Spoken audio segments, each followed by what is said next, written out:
నాన్నకు ప్రేమతో సినిమాలు అనుకుంటా ఒక డైలాగ్ ఉంటుంది, సృష్టిలో ఎక్కడో జరిగే అంశానికి మరొక్కడో ఒక లింక్ ఉంటుంది అన్నటువంటి. ఎక్కడో జరిగిన కుంభమేళాకి మన రాష్ట్రంలో లింక్ ఉంది, ఎందుకంటే ప్రపంచవ్యాప్తంగా ఉన్న హిందువులందరూ కూడా స్నానాలు ఆచరించడం ఇది ఒక ఆస్పెక్ట్. బట్ రెండవ కోణం ఉంది. ఈ ఈ మధ్యకాలంలో మనం అబ్జర్వ్ చేస్తే మన దగ్గర వ్యవసాయ కూలీలు దొరకట్లేదు, అట్లాగే పని చేయడానికి ప్లంబర్లు, ఎలక్ట్రీషియన్లు, ఇతరత్ర పనిచేసే వాళ్ళు దొరకట్లేదు. వీళ్ళందరూ మన వాళ్ళు దొరకట్లా, కానీ మనుషులు దొరుకుతున్నారు. ఎక్కడి నుంచి వస్తున్నారు? ఉత్తరప్రదేశ్, బీహారు, ఛత్తీస్గఢ్ ప్రాంతాల నుంచి వస్తున్నారు.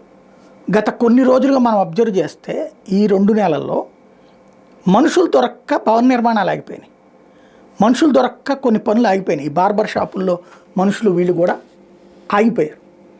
ఏంటి అనేక చోట్ల అని చెక్ చేస్తే కుంభమేళా సందర్భంగా ఉత్తరప్రదేశ్లో ఈ షాపులు పెట్టుకోవడము, ఆ ఏరియాలో మంచి ఆదాయం వస్తుంది, చిన్న వ్యాపారం పెట్టుకుంటే బతికేయచ్చు. ఇది అక్కడ భాష తెలిసినటువంటి వాళ్ళు ఇక్కడ ఉంటున్న తమ బిడ్డల్ని అక్కడ పిలిపించుకున్నారు. తమ బిడ్డలో, తమ మేనల్లుళ్ళో, తమ బంధువులు అందరినీ. ఎందుకంటే నమ్మిన వాళ్ళని పెట్టుకుంటారు వ్యాపారస్తులు. ఆ విధంగా అనేక మంది వెళ్ళారు. కొంతమంది స్నానం చేయడానికి వెళ్ళి వచ్చిన వాళ్ళు కూడా ఉన్నారు, బట్ ఎక్కువ మంది ఇట్లాంటి వాళ్ళే వెళ్ళారు.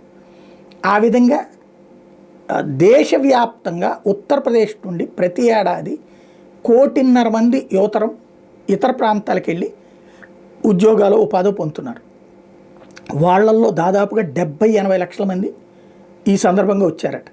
స్నానాలు ఆచరించడానికే కాదు, ఈ 45లో కొంతమంది ఏమో స్వచ్ఛంద సేవ చేయడానికి, ఏది భోజనాలు అవన్నీ వడ్డించేటటువంటి కార్యక్రమంలో, కొంతమంది ఏమో ఈ వ్యాపారాల్లో వచ్చారట.